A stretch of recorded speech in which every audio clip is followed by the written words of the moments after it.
Meet me on the softer side. Meet me on the softer side. Softer side of your heart. Hi there, and welcome to the Skylight Books author reading series. You can find out about this and all of our other author events at www.skylightbooks.com, where you can also browse our inventory as well as order books online. You can also follow us on Twitter or even be our friend at facebook.com. If you'd like to talk to a real person, we can be reached at 323-660-1175. And don't forget, Skylight Books depends on listeners like you to help support us. So whether you're in our neighborhood or browsing online, buy a book or two to help ensure that we'll be around for a long, long time. Thanks and enjoy. You guys, we're so excited. Please, big, big, big round of applause for Lilibet Snellings.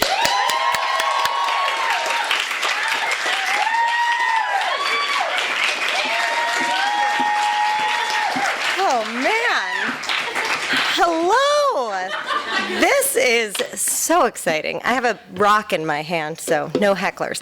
It's to hold the pages down. Thank you so much, all of you, for being here. Can you hear me? Yeah. Yes? Hi, look at all of you. It means so much to me to have you all here on such an exciting occasion. This is my first book, obviously, and actually the book just came out, so this is my first reading. So thank you. It's very exciting for me. It's amazing that I sat in a glass box wearing very little clothing, and that didn't unnerve me, but this does. So, okay, first joke out of the gates. Oh, I have another one real quick. I got to open my phone for this one. I just wanted to say an extra special thank you for all of you coming because, yes, not only are a lot of you west of Highland, you are west of the 405, which I know we all know what that means. And all day today I've been getting some funny emails, people canceling last minute. But this one by far takes the cake, which I'm going to read. I will not say who it's from. A magazine editor in LA. I'll put it that way. Hey, yo! I had a scheduling conflict come up with my acupuncturist appointment and won't be stopping by tonight. I hope it's a great event. If that's not the most amazing LA excuse you've ever heard in your life, I do not know what is. So that was fun. Okay, let's see here. This book is some of you probably know all this, but it's a collection of essays about my moving to LA when I was 22 and all of the various odd jobs I had along the way. Chief among them, of course, being working as a box girl at the Standard Hotel just down the street on Sunset in Hollywood. And if any of you do not know what a box girl is, you are in the right place. You are going to find out. To describe it briefly, so you're not totally out of, confused and out of context, behind the concierge desk at the Standard, there's a giant glass box, and each night a different girl gets paid to sit inside it. Sorry, it's so fun. And while she's inside the box, she can do, whatever she wants. She can use her computer. There's Wi-Fi. She can talk on her phone. She can sleep. I slept sometimes. Anyway, she can do whatever she wants. The only real rule is that she cannot make eye contact with anyone outside of the box. It's supposed to be like this. It's supposed to seem like this girl has absolutely no idea anyone is out there watching her, which of course is completely insane. So anyway, that's the concept. It's about a 15-foot box. You're going about your business and not making eye contact with anyone, and it's supposed to be like human installation art. So for about 3-4 years on and off, I was one of those box girls. And also, just to tell you, the structure of this book is a little unconventional. I have at the top here, read slowly. I should also have at the top, talk slowly. The structure of this book is a little unconventional in that it's chopped up into these shorter segments that are these inside the box moments that are, sometimes only a sentence long, chapters that are only a sentence long, sometimes only a paragraph long, and those take place while I'm inside the box. And then we sort of zoom out to these longer chapters that take place, outside of the box. So I'm going to read a couple of those shorter inside the box vignettes and then read one slightly longer, but not long, chapter about an experience that happened outside of the box. So, okay, to begin. This is amazing. The second chapter of my book is titled, yes, that's right, Box Girl Rule Sheet. And in it, I have literally copy and pasted the actual rule sheet that was sent to all of the box girls outlining the rules for being a box girl. And in addition to very standard rules like what time to arrive and no food or drink inside the box, what the uniform is, which I should tell you was a white tank top and white short shorts. It also includes two of my favorite rules, which I will read out loud. Ultimately, this is a modeling job, and you must take care of your body. If you have severe bruises, bandages, or casts, you must wait until your body is healed and then be asked to put back on the schedule. And then finally, my favorite rule, please wear undergarments. The next chapter is titled, Please Wear Undergarments. And it's one of those one-sentence chapters. I never thought I would be employed at a place where that needed to be put in writing. This chapter is titled, Could You Tidy It Up a Bit? I would like to think I'm a fairly responsible box girl. I arrive on time. I wear undergarments. I have never shown up to a shift with my leg in a cast. Yet tonight I find myself reprimanded, the recipient of my very first box girl demerit. It's a few hours into the night when the concierge swings open the door, which he never does, so I am sufficiently startled. He takes in the view, me, the mattress, my stuff. You're not supposed to have so much stuff in the box at once, he says. Only one thing at a time. I guess this is an unwritten rule. I am, in fact, surrounded. To my left, my laptop. To my right, my phone. Next to that, 3 books, 2 spiral-bound notebooks, a blue pen, 2 black pens, headphones, hand cream, a nail file, and my electricity bill. On the periphery, countless pieces of paper are wadded into frustrated little fists. It looks like my apartment. It looks real. It looks too real. Could you tidy it up a bit, he says? It looks messy. This chapter is titled Paper Planes. Every month there's a new installation in the box, each conceptualized by a different artist. Sometimes the back wall is covered in a collage of Polaroids. Sometimes it's painted in bold, modern stripes. Sometimes it pulses with Dan Flavin-esque neon lights. While some installations are quite pleasant to be a part of, a tranquil surf video projected behind me, say, others are more unnerving. For a month, green paper lanterns and pink plastic flowers of an undeterminable variety hung from the ceiling of the box. I couldn't sit up without one of them hitting me on the head. While that was annoying, it was actually the least troubling part of the installation. Behind me, on the wall, were pictures of odd little dolls in poses that failed to be cute. At the beach, in a rose garden, in a wedding dress, peering over a sunflower. The worst was a picture of one doll holding a smaller, even creepier doll. No matter what these dolls were up to, their expressions remained unchanged. Foreheads too large for their faces, eyes of alien proportions, dozens of bug eyes fixed on me for 7 hours straight. Some installations are three-dimensional to the point of interactive. These can be a bit of a nuisance. Once the box was filled with dozens of paper airplanes, all different shapes and sizes, hung at various heights from the ceiling by fishing line. The creator of this installation had asked that a fan be left on to create the effect that the airplanes were flying. While I'm sure this was a dazzling display to see from the safety of the lobby, it was a shitstorm to be stuck inside of. A million adorable airplanes swirling and loop-de-looing their pointy little noses right into my face.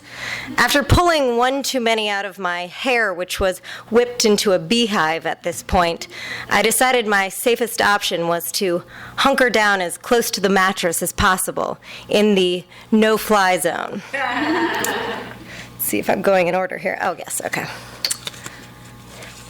This chapter is titled, "She's Got a Good Booty for a White Girl." People in the lobby assume I can't hear them when I'm in the box. Perhaps it's from watching too many crime scene TV shows, but there's something about a glassed-in room that makes people assume it's soundproof. It's not. If I choose to listen, I can hear everything. I can hear the drunk couple at the end of the night, her hanging on his arm like a koala on a branch, asking how much for a room for the night. I can hear the group of guys debating between the Sky Bar, the Chateau Marmont, or the strip club, as well as the unanimous decision, strip club, done. Most interestingly, I can hear any and all commentary about that girl in the box, me. Tourists, especially those with southern accents, seem to ask the most questions. They'll lean forward on the front desk, their bags still slung over their shoulder, and demand to know, well, how in the hell long is she in there for? Sometimes concerned parents ask, is it hard to breathe in there? But the most asked question by far is, can they go to the bathroom? When anyone finds out I'm a box girl, this is always the first thing they want to know. It is such a ludicrous question, I can't resist giving a ludicrous answer. No. Are you serious, they'll ask? For how long? 7 hours, I'll say. What? They'll demand, how do you do that? Some box girls go in their pants, but I prefer to avoid liquid for 24 hours prior to my shift. Just dry out like a raisin, I'll say. Of course we are allowed to go to the bathroom. Like the questions, I also hear a lot of observations about, well, myself. One night, a young African-American guy leaned over the counter and said to the male concierge, "She's got a good booty for a white girl." I lay there on my stomach, my booty behind me, stadium-like lights shining down upon it, and stared at my book, frozen. I didn't know whether to laugh or cry. Though I'm no expert, I'm fairly certain this means I have a large booty for a white girl. I much prefer the question I'll hear if I'm lying very, very still. Is she real? This always makes me happy because I know mannequins don't have cellulite. Okay, now I love you. Thank you. Thanks, Drew. It's great. I would like to also say it's really exciting to see some people here who I actually don't know. So people actually showed up who I didn't relentlessly harass with paperless post invitations. Really, I don't know who you are, but thank you so much. Okay, this is the last chapter I'm going to read, and it's a slightly longer chapter, but not long. And I should tell you before I start it that when I first moved to LA, hi Claire. When I first moved to LA, my first job was working at a model and talent agency. Where Pam and Francine? There they are. For two lovely ladies who are here tonight. But don't worry, this chapter is not embarrassing for anyone except for me. So I worked at a model and talent agency, and when I quit that job, I quit that job to take an internship at a magazine, which really made a whole lot of sense, quitting my normal 9-to-5 job with insurance and benefits to work at a magazine for free. It went over really well with my dad. When I quit and went on to work at the magazine, this agency ended up representing me. I became one of their clients, meaning they sent me out on commercial auditions. About a year after I left the modeling agency, my direct boss, Pam, stand up, Pam. No, I'm just joking. You don't have to stand up. My direct boss, Pam, suggested I go on commercial auditions. Actually, I am not entirely sure this is true. I think I might have suggested that I go on commercial auditions. It's just so much less embarrassing to say that it was her idea. Well, I realized they weren't going to send me down the runway at Chanel. I thought I could go on the occasional audition for a Colgate commercial.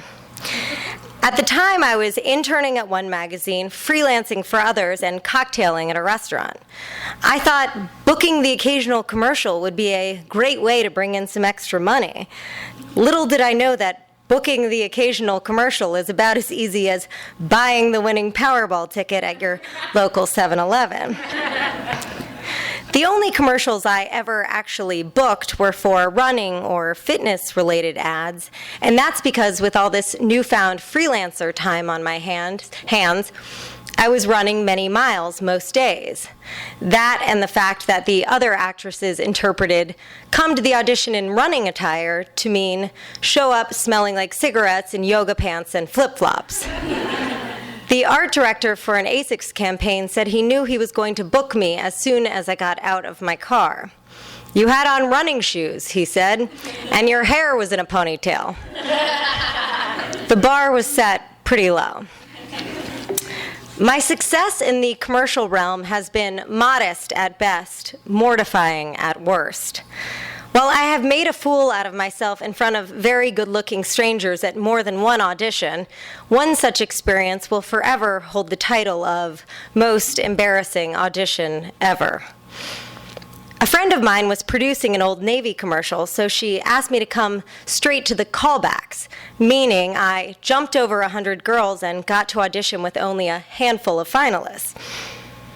Because fitness commercials were the only ones I'd ever come remotely close to booking, I assumed this was a callback for Old Navy's fitness line, which they don't have, by the way. Did not learn that until way too late. Thus, I interpreted the wardrobe instructions of short shorts and a tank top to mean running shorts and a running tank top. As soon as I walked into the casting facility, I knew something had gone horribly wrong. The other women were dressed in short denim cutoffs, heels, and slinky little tank tops.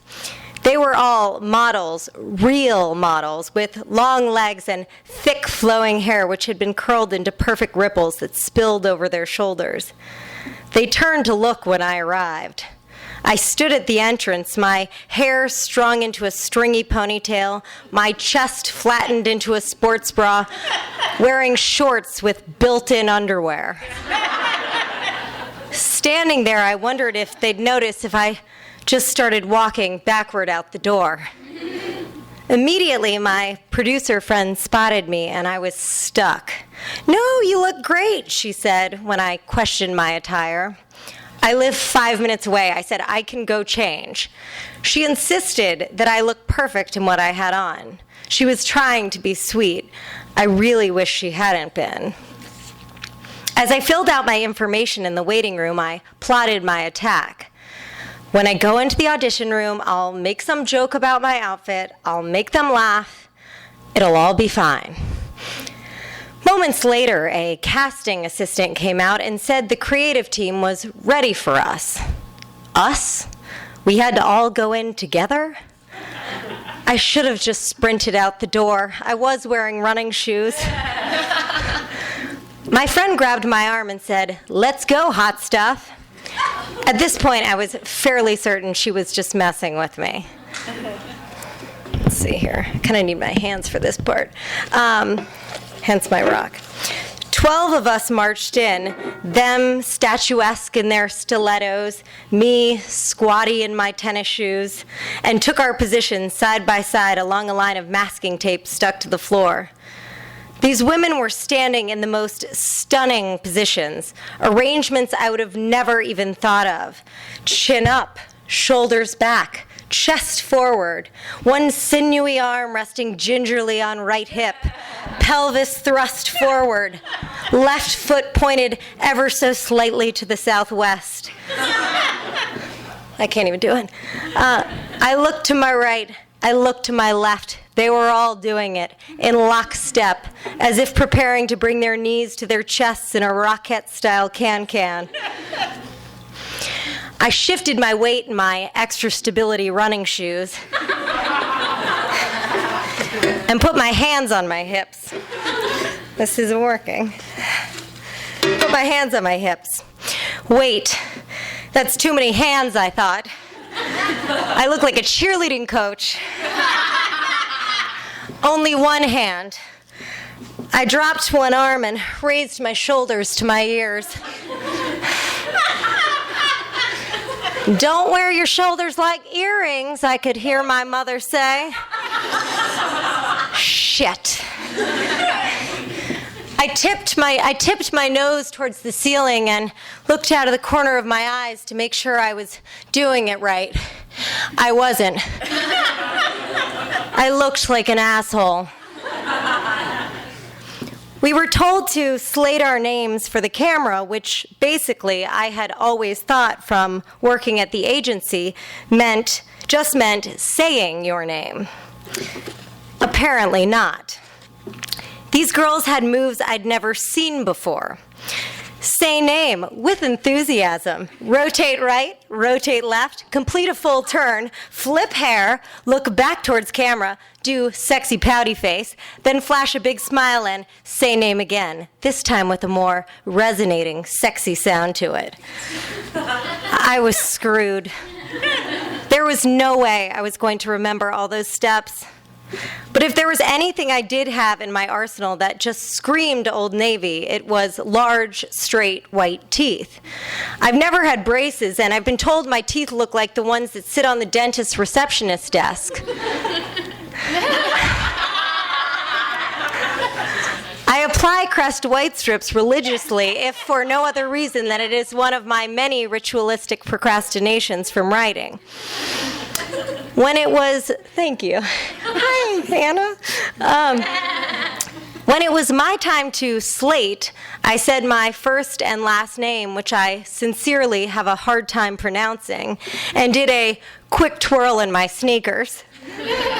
This was not executed as delicately as I had hoped.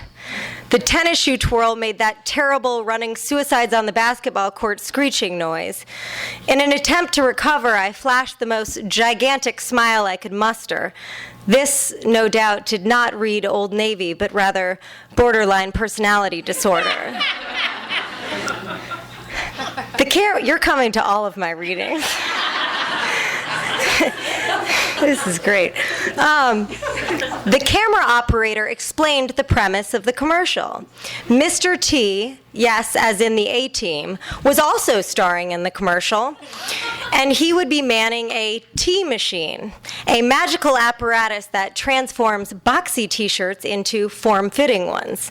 From boxy to foxy, an art director chimed in. The camera operator told us to walk as if on a runway, to the corner of the room, and at the end of the imaginary catwalk, act as if our ill-fitting t-shirts had been magically reincarnated into sexy little tops. This had gone from bad to worse. The twirl was embarrassing enough. Now I had to strut along an imaginary catwalk in an ensemble better suited for pushing a jogging stroller. It's hard to be sexy in a pair of tennis shoes. I have a newfound respect for that girl in the Shape-Ups commercial. These model slates were just the beginning. During the actual audition, they strutted their stuff like it was Fashion Week in Milan. They had the flouncy stride, the hip pop, the toss-back smile, laugh at the turn, the swooshy walk back with the sexy over-the-shoulder grin at the end. While waiting my turn, I considered my options. I could just walk out. No, speed walk out. My purse was on the other side of the room, though. I'd have to cross in front of the current auditioner and pass the camera. I'd probably trip over some vital cords and take the whole apparatus down with me. Not a good idea. Maybe I could just pretend to pass out? But that's almost more embarrassing. I was suddenly snapped into action when someone called, "Next!" The only close cousin to the runway walk while wearing sneakers is the power walk. So I stalked along the imaginary runway, swinging my arms beside me like a middle-aged mom summiting a neighborhood hill. God, so embarrassing. When I reached the end, it was time to engage in some t-shirt transformation theatrics. I had no idea what to do. I tugged on my imaginary ill-fitting top, which in my case was not imaginary, and made a frowny face. So embarrassing. Then, God, this is so hard to write or say in front of a room full of people, I held my hands in front of my shirt and did spirit fingers. Twinkling, spirit fingers. Twinkling my digits as if they harnessed the magical power of the tea machine. I then opened my hands so my palms faced up as if to say, voila, like the ladies on The Price is Right do after revealing what's behind door number 4. Finally, I did the only other thing I knew to do and flashed my giant crazy person smile. I looked at my friend who was looking at her feet and suppressing a great deal of laughter. When I returned to my place in the lineup, I waited for the final few girls to complete their turns. I marveled at their unsqueaky twirls, their poise, their appropriate wardrobe selection. After everyone was done, the art director stood and thanked us all for coming in. He then told us they would get in touch with our agents and we were free to leave. Most of the models took their time leaving the casting room, some swinging by the director's chair to say a personal thank you for letting them audition.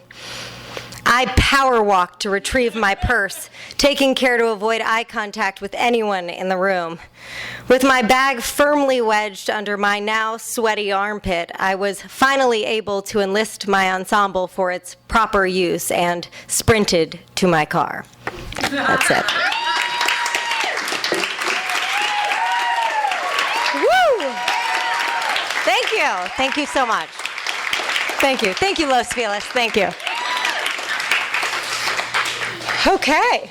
I don't know why I'm looking at you. I'm looking. Oh, yes, question. Oh, my God, yes. If anyone has any cues they want me to A, send them this way.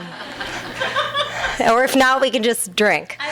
Okay. How did you get the job as a box girl? Oh, that's funny. You should ask the gal behind you. Sorry.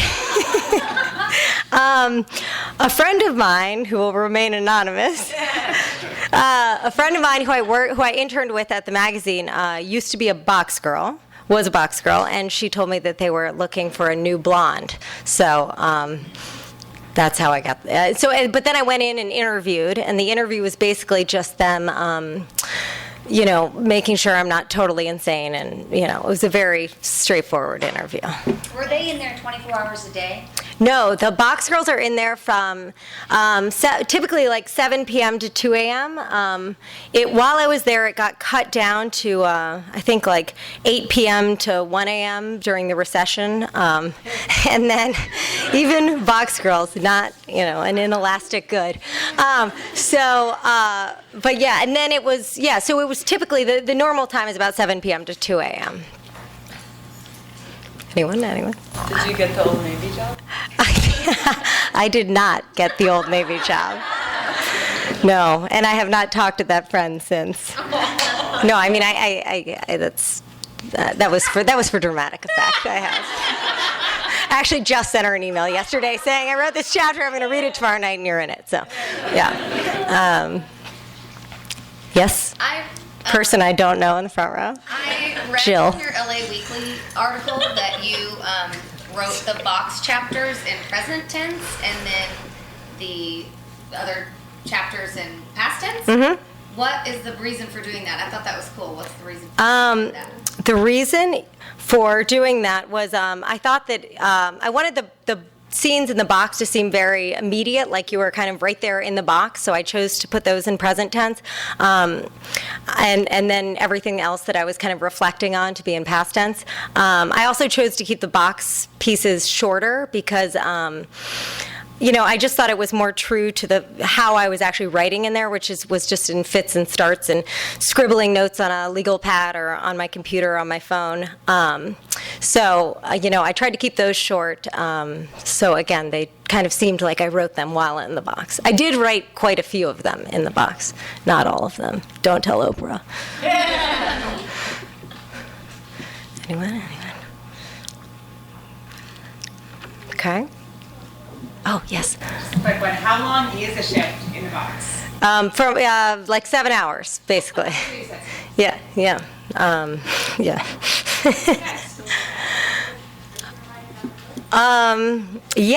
I hope to at some point.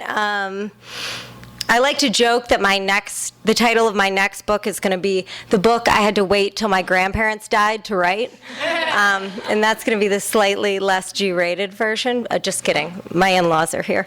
But anyway, that's what I like to joke. But yeah, I think hopefully there'll be some more books down the road. Not immediately, though. How old is the oldest thing you've written in your book, and then what's the newest thing you've written in your book? What exactly do you mean? Sorry. How old is the oldest part that you've written? Like, how long ago did you write it? Oh, yeah. How recently did you write it most recently? Yeah. Let's see. So this started. So as soon as I started working in the box, I wrote every time I was in there, just because I knew I've always been, or not always, but since I've lived in LA, I've kind of been working as a freelance writer. So when I got this box job, one of the main reasons why I was interested in taking it is I just thought it would be such an interesting experiment to be inside this box and basically be like the animal at the zoo. So from that first shift, I was constantly writing down observations, funny things I'd overhear, just various different things from my experiences in there. So those bits and pieces started. I made those into about like a 6-10 page essay that I initially tried to sell to magazines. This was in like 2008, 2009, and it didn't sell anywhere. And I'm glad that it didn't, because I then took that kind of 10-page thing to my MFA, my master's program at USC, and that turned into, hello USCers out there, there's a lot of you, go Trojans. And so that piece I took to the program. I workshopped it in quite a few different classes, and then it eventually turned into my thesis, which turned into the manuscript. So to answer the second part of your question, so the first things that I wrote were probably in like '07, and the most recent things I wrote were on what was quite possibly the shortest book deadline of all time. Sometime, I'm glaring at my editor. No, I'm just kidding. I love you, Nicole. Yeah, I added quite a few pages this summer. So in about like April, May, June of this year, I added about 150 pages. So in 6 weeks, it was awesome. I had 3 months, to be fair to her, but I wrote them all in 6 weeks. Since you had to avoid eye contact, did you have people that would come up to the box and tap on it or really try and engage you to break that rule? Yeah, it's like the guards at Buckingham Palace kind of people are like trying to get your attention. The concierge would say no touch. You weren't allowed to touch the box. So if people tried to go up and like bang on it, they would stop them. But yeah, people were always like, waving their hands or saying things, and the thing is about the no eye contact is you can still look. So I was looking out. When I wasn't reading a book or on my computer, you could still look. So it's not like I wasn't seeing anyone. So, but yeah, people would definitely. And it was really funny for those people who didn't know that I wasn't allowed to look because they just thought I was being rude or something. I don't know. Yes. When did you first identify yourself as a writer, as a kid or later? And then was there ever a time when you felt challenged by that identification or unsure of that identification? Yeah, great question.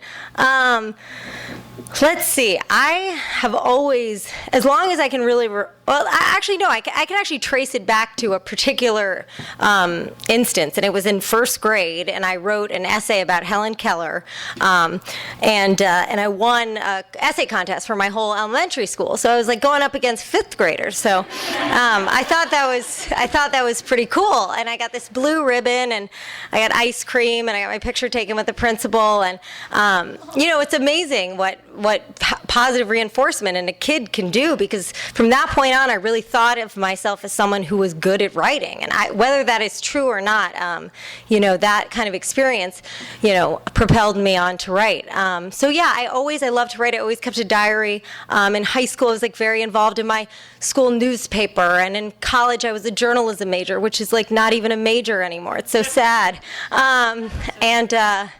It was definitely hard. It's been hard many times, I think, as any writer, because you just kind of put your head down and do this work, and there's not a lot to show for it for like many years. It's the same thing with acting or music or anything.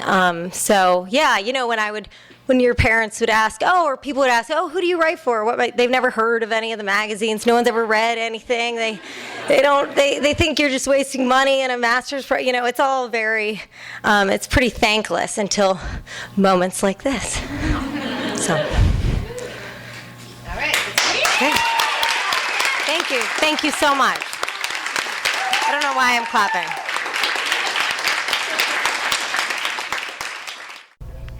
You've been listening to the Skylight Books author reading series.